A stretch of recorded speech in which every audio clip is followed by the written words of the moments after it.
Hello दोस्तों, मेरा नाम है विभव और आज की इस वीडियो में मैं आपको एक्सप्लेन करने वाला हूं हमारे क्लास 11th के फिजिकल एजुकेशन बुक के unit number 4 physical education and sports for CWSN को।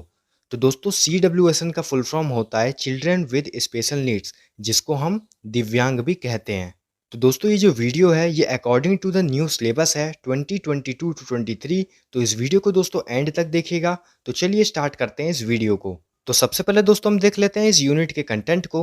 मतलब दोस्तों हमें इस चैप्टर में कौन कौन से टॉपिक्स को कवर करना है।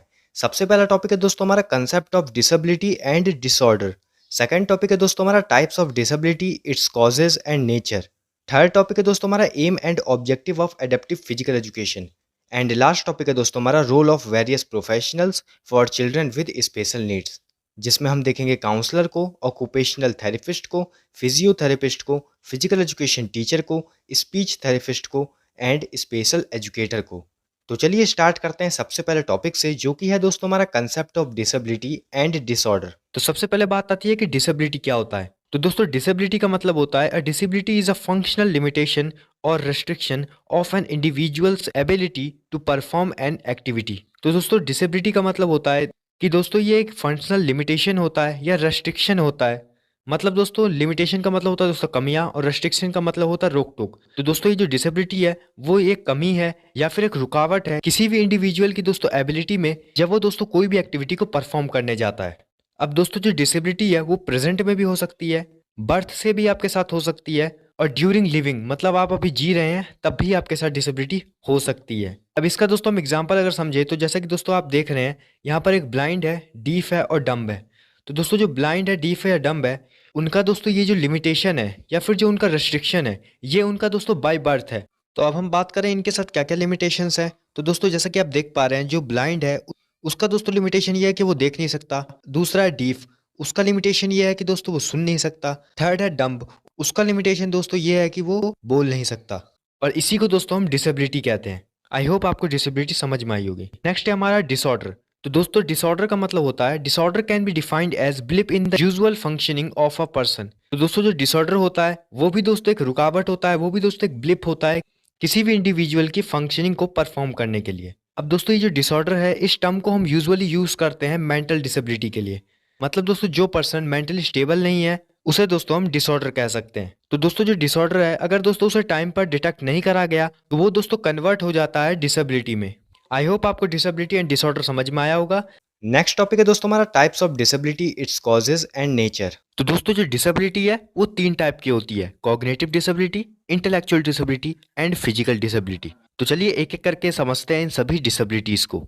तो सबसे पहली डिसेबिलिटी है दोस्तों हमारा कॉग्निटिव डिसेबिलिटी। इसे दोस्तों हम इनविजिबल डिसेबिलिटी भी कहते हैं। दोस्तों कॉग्निटिव डिसेबिलिटी एक न्यूरोलॉजिकल डिसऑर्डर है, मतलब ये नर्वस सिस्टम से रिलेटेड है और इसके कारण कोई भी इंडिविजुअल किसी भी इंफॉर्मेशन को स्टोर या प्रोड्यूस नहीं कर पाता है। मतलब इस डिसेबिलिटी में किसी भी पर्सन की रीडिंग, राइटिंग और स्पीकिंग स्किल्स बहुत ज्यादा कम हो जाती है। तो दोस्तों आइए अब हम देखते हैं इसके कुछ सिम्टम्स। तो सबसे पहला सिम्टम है मेमोरी डिसऑर्डर, मतलब याददाश्त का खो जाना। तो जिस भी पर्सन को कॉग्निटिव डिसेबिलिटी होगा उसको मेमोरी लॉस की प्रॉब्लम होगी, मतलब उसको याद नहीं रहेगा कि 15 मिनट पहले उसने क्या बोला था। सेकंड सिम्टम है हाइपर एक्टिविटी, मतलब जिस इंडिविजुअल को भी कॉग्निटिव डिसेबिलिटी है वो लंबे समय तक किसी भी एक चीज पर अटेंशन नहीं दे पाएगा। और थर्ड सिम्टम है डायलैक्सिया, मतलब जिस भी पर्सन को कॉग्निटिव डिसेबिलिटी होगी उसकी रीडिंग, राइटिंग और स्पीकिंग एबिलिटी बहुत ज़्यादा कम हो जाएगी।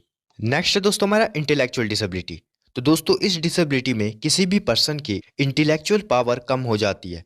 अब इंटेलेक्चुअल पावर में हम किसी भी चीज़ की डेप्थ एनालिसिस कर सकते हैं, किसी भी चीज़ को हम याद कर सकते हैं। तो अब जिस भी पर्सन को ये डिसेबिलिटी होगी वो किसी भी चीज़ को अच्छे से याद नहीं कर पाएगा और उसका जो इंटेलेक्ट है वो एकदम कम हो जाएगा। थर्ड है हमारा फिजिकल डिसेबिलिटी। तो इस डिसेबिलिटी में किसी भी इंडिविजुअल के फिजिकल पार्ट्स में कुछ खराबी होगी, कुछ दिक्कत होगी।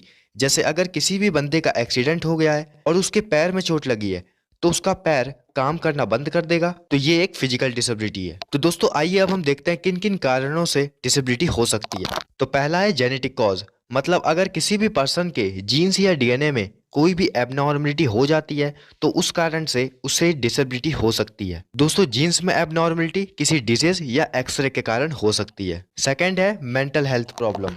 अगर किसी भी पर्सन का मेंटल बैलेंस इतना सही नहीं है और अगर वो लॉन्ग टाइम तक डिप्रेशन या स्ट्रेस में रहता है तो इसके कारण भी उसको डिसेबिलिटी हो सकती है। और लास्ट कॉज है डिसेबिलिटी का एक्सीडेंट। अब एक्सीडेंट कहीं भी और कैसे भी हो सकता है। दोस्तों, अगर किसी भी बंदे का एक्सीडेंट हो जाता है तो उसके कारण भी उसको डिसेबिलिटी हो सकती है। नेक्स्ट टॉपिक है दोस्तों हमारा aim and objective of adaptive physical education. तो उसमें सबसे पहले हम जान लेते हैं meaning of adaptive physical education को। मतलब एडेप्टिव फिजिकल एजुकेशन का मतलब क्या होता है। In simple words it can be stated that adapted physical education is basically a specially designed physical education program for differently abled students। तो दोस्तों simple words में जो एडेप्टेड फिजिकल एजुकेशन है वो दोस्तों एक specially designed physical education programme है। किनके लिए? डिफरेंटली एबल्ड स्टूडेंट्स के लिए। उन स्टूडेंट्स के लिए जिन्हें दोस्तों कुछ ना कुछ डिसेबिलिटीज होती है उनके शरीर में, जिसके द्वारा वो नॉर्मल फंक्शनिंग नहीं कर पाते हैं। नेक्स्ट है दोस्तों हमारा aim of adaptive physical education. मतलब दोस्तों जो एडेप्टिव फिजिकल एजुकेशन है इसका एम क्या है? The aim of adaptive physical education is to help differently abled students to achieve physical, mental, emotional and social growth. तो दोस्तों जो एडेप्टिव फिजिकल एजुकेशन होता है इनका मेन एम ये होता है कि जो दोस्तों डिफरेंटली एबल्ड स्टूडेंट्स हैं उनको दोस्तों फिजिकली, मेंटली, इमोशनली और सोशल ग्रोथ में उनकी हेल्प कर सके, उन्हें भी दोस्तों ये सारी चीज़ें अचीव करने में मदद कर सके। यही दोस्तों जो एडेप्टिव फिजिकल एजुकेशन है उसका एम होता है। नेक्स्ट टॉपिक है दोस्तों हमारा objectives of adaptive physical education. मतलब एडेप्टिव फिजिकल एजुकेशन का ऑब्जेक्टिव क्या होता है? तो एडेप्टिव फिजिकल एजुकेशन का फर्स्ट ऑब्जेक्टिव है टू डेवलप मोटर स्किल्स। तो सबसे पहला कि जो भी CWSN वाले बच्चे हैं उनकी मोटर स्किल्स को इम्प्रूव करना। एक बात सोचो कि क्या होता है जिसकी वजह से ये CWSN क्रिएट हो जाता है कि वो मेंटली इतना ज़्यादा वीक हो जाते हैं। मेनली क्या होता है कि हमारा नर्वस सिस्टम जो होता है वो उतना कोऑर्डिनेटिवली वर्क नहीं कर पा रहा है हमारे मस्कुलर सिस्टम के साथ, जिसके वजह से उनकी उतनी फंक्शनल बॉडी नहीं है। उनको छोटे छोटे एक्शंस करने में प्रॉब्लम आ रही है। तो जब ये सारी दिक्कतें होती है तो उनको दूर करने के लिए उनकी मोटर स्किल्स को डेवलप किया जाता है। तो जितनी अच्छी उनकी मोटर स्किल्स होगी उतना ही प्रिसाइजली वो मूवमेंट कर पाएंगे, उतना ही अच्छा वो काम भी कर पाएंगे। तो एडेप्टिव फिजिकल एजुकेशन का मेन मोटिव क्या है कि उनकी मोटर स्किल्स को डेवलप करना। सेकंड आता है to enhance self esteem and self image. Mainly इन लोगों के अंदर, इन बच्चों के अंदर क्या दिक्कतें आ जाती है कि ये बच्चे शुरू से ही अपने आप को सोसाइटी से अलग मानने लग जाते हैं, अपने आप को सोसाइटी से सेपरेट करने लगते हैं और उनका कॉन्फिडेंस इतना लो हो जाता है कि वो नॉर्मल चीज़ों के अंदर भी पार्टिसिपेट करना छोड़ देते हैं। वो अपनी सेल्फ इमेज ही ऐसी बना लेते हैं। तो जो थॉट्स होती है उन बच्चों की, उन लोगों की, उन थॉट्स को हटाने का काम और उनको बराबर दर्जा देने का काम होता है एडेप्टिव फिजिकल एजुकेशन का। नेक्स्ट है ensure participation of students in physical education programme. Adaptive physical education क्या करवाएगा? वो पार्टिसिपेट करवाएगा स्टूडेंट को फिजिकल एजुकेशन प्रोग्राम्स के अंदर। जनरली जो ऐसे बच्चे होते हैं वो नहीं पार्टिसिपेट कर पाते हैं ईजिली, क्योंकि वो उतनी अच्छी तरीके से compete नहीं कर पाएंगे बाकी बच्चों के साथ, और हो सकता है कि वो डिमोरलाइज भी हो जाएं इन चीज़ों की वजह से। तो अलग से उनको पार्टिसिपेट करवाना ये काम है एडेप्टिव फिजिकल एजुकेशन का। नेक्स्ट आता है improve physical fitness. Physical education का मेन मोटिव हमेशा से ही फिजिकल फिटनेस ही रहा है, चाहे वो एडेप्टिव फिजिकल एजुकेशन हो या फिर नॉर्मल फिजिकल एजुकेशन हो। तो ओवरऑल उन बच्चों को भी फिजिकली फिट करना ये काम है एडेप्टिव फिजिकल एजुकेशन का। नेक्स्ट है motivate students to protect themselves. उनको खुद को भी मोटिवेट किया जाए ताकि वो खुद को प्रोटेक्ट करना सीख पाए सोसाइटी से, क्योंकि हर हमेशा कोई उनके साथ नहीं होगा जो कि उनको हमेशा मोटिवेट करता रहेगा। तो उनको खुद को भी मोटिवेट रहना चाहिए, जिसे हम सेल्फ मोटिवेशन भी कहते हैं। उनको सोसाइटी की बातों पर ध्यान नहीं देना चाहिए, उन्हें अपने आप को प्रोटेक्ट रखना चाहिए। नेक्स्ट है promote sportsmanship qualities. Sportsmanship qualities जो होगी वो बहुत ज़्यादा उनके अंदर होनी चाहिए, तभी वो उतना ज़्यादा पार्टिसिपेट करने के लिए उत्सुक रहेंगे एंड बहुत ज़्यादा खुद के लिए भी एफर्ट्स डालेंगे। लास्ट आता है improve social adjustments. Social adjustment जो होता है वो उनके लिए बहुत मुश्किल है, क्योंकि उनका अंडरस्टैंडेबिलिटी बहुत ज़्यादा लो हो जाता है, उनके मेंटल कैपेबिलिटीज़ उतनी नहीं है। तो उनका सोसाइटी के साथ जो एडजस्टमेंट होता है वो बहुत मुश्किल हो जाता है, जो उनको बाद में काफ़ी ज़्यादा प्रॉब्लम भी करता है काफ़ी चीज़ों के अंदर। तो उनको कैसे वो सोशली एडजस्ट हों ये काम है हमारे एडेप्टिव फिजिकल एजुकेशन का, कि उनके अंदर ये सारी क्वालिटीज़ को डेवलप करें ताकि वो सोशली एडजस्ट भी हो पाएँ। लास्ट टॉपिक है दोस्तों हमारा role of various professionals for children with special needs. मतलब दोस्तों जितने भी वेरियस प्रोफेशनल्स हैं जो कि दोस्तों हेल्प करते हैं चिल्ड्रन विद स्पेशल नीड्स को, और उनके क्या रोल है CWSN वाले बच्चों के लिए, यही दोस्तों हम इस वीडियो में देखने वाले हैं। तो सबसे पहले बात आती है स्कूल काउंसलर की। तो स्कूल काउंसलर कौन होता है? तो दोस्तों जो स्कूल काउंसलर होता है वो दोस्तों एजुकेशन टीम का मेंबर होता है, जो कि दोस्तों वैल्यूएबल असिस्टेंस प्रोवाइड करता है स्टूडेंट्स को। और दोस्तों ये जो स्कूल काउंसलर होता है वो हेल्प करता है बच्चों को उनके एकेडमिक गोल्स को अचीव करने के लिए, उनके सोशल गोल्स को अचीव करने के लिए, उनके पर्सनल गोल्स को अचीव करने के लिए, उनके करियर डेवलपमेंट में भी ये उनकी हेल्प करता है। ये कौन से बच्चों को दोस्तों हेल्प करता है? तो दोस्तों ये हेल्प करते हैं CWSN वाले बच्चों को भी, और दोस्तों जो नॉर्मल स्टूडेंट्स होते हैं ये उनको भी हेल्प करते हैं।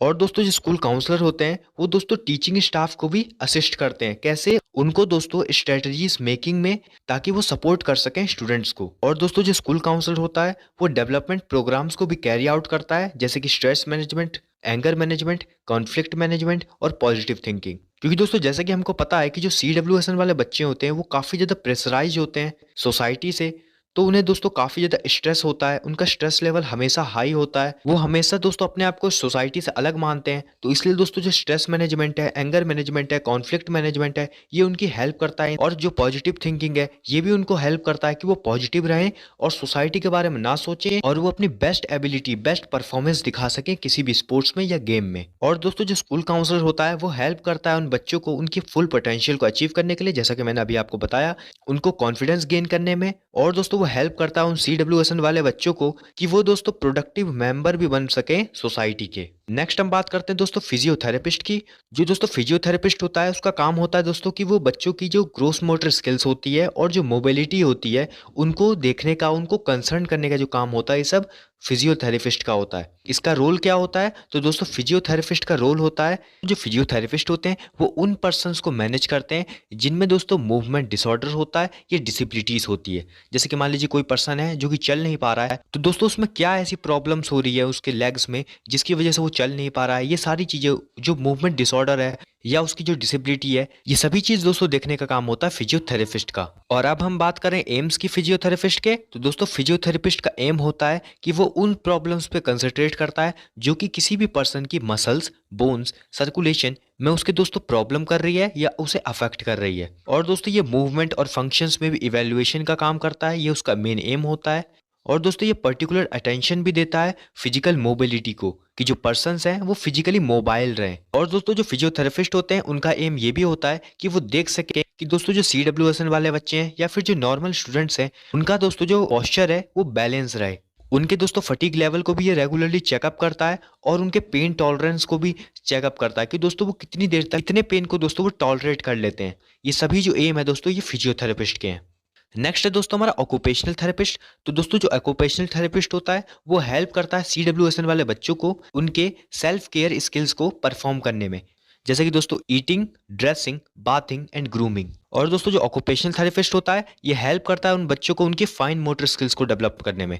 फाइन मोटर स्किल्स का मतलब होता है दोस्तों, मतलब वो काम जिसमें दोस्तों हमारे छोटे मसल्स का रोल हो। जैसे कि ईटिंग में क्या है, हमारे दोस्तों फिंगर्स का रोल होता है। इसी तरीके के मूवमेंट्स में उनकी हेल्प करता है दोस्तों कौन? Occupational therapist. और दोस्तों जो ऑक्यूपेशनल थेरेपिस्ट होता है वो हैंड आई कोऑर्डिनेशन में भी हेल्प करता है, किनकी? उन बच्चों की, CWSN वाले बच्चों की, और जो नॉर्मल स्टूडेंट्स होते हैं उनकी भी।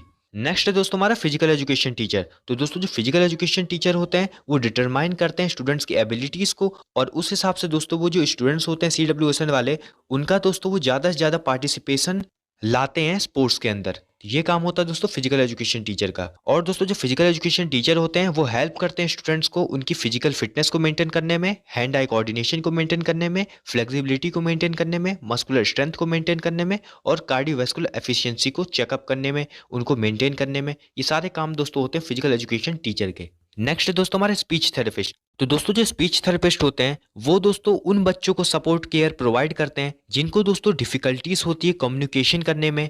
और दोस्तों जो स्पीच थेरेपिस्ट होते हैं वो हेल्प करते हैं उन बच्चों को, उनको ट्रेनिंग देते हैं ताकि वो दोस्तों ओवरकम कर सके फ्लुएंसी डिसऑर्डर को, जैसे कि स्टॉपेजेस, रेपिटिशंस और प्रोलॉन्गिंग साउंड। इन सभी दोस्तों फ्लुएंसी डिसऑर्डर्स को ओवरकम करने में जो स्पीच थेरेपिस्ट होते हैं वो हेल्प करते हैं उन बच्चों की। नेक्स्ट है दोस्तों हमारे स्पेशल एजुकेटर। तो दोस्तों जो स्पेशल एजुकेटर होते हैं वो दोस्तों असिस्टेंस प्रोवाइड करते हैं स्टूडेंट्स को जिनको दोस्तों स्पेशल नीड्स की जरूरत होती है, किन एरियाज में? तो दोस्तों स्पेशल स्किल्स में, लर्निंग में, कम्युनिकेशन में, इम्प्रूविंग सोशल में, मतलब दोस्तों वो सोशली इम्प्रूव हों और दोस्तों उनकी इमोशनल स्किल्स में भी उनकी हेल्प करते हैं। और दोस्तों स्पेशल एजुकेटर का मेन रिस्पॉन्सिबिलिटी होता है कि वो असेस कर सकें स्टूडेंट्स की कॉग्निटिव एबिलिटीज़ को। तो यहाँ पर दोस्तों ये जो हमारा यूनिट है, unit number 4 physical education and sports for CWSN, ये दोस्तों यहाँ पर ख़त्म होता है। अगर दोस्तों ये वीडियो आपको हेल्पफुल लगी है तो इस वीडियो को लाइक कीजिए, इस वीडियो को शेयर कीजिए अपने दोस्तों के साथ। और दोस्तों अगर आप ऐसी ही वीडियोस को देखते रहना चाहते हैं तो इस चैनल को सब्सक्राइब कीजिए। तब तक के लिए दोस्तों all the best, stay tuned with us.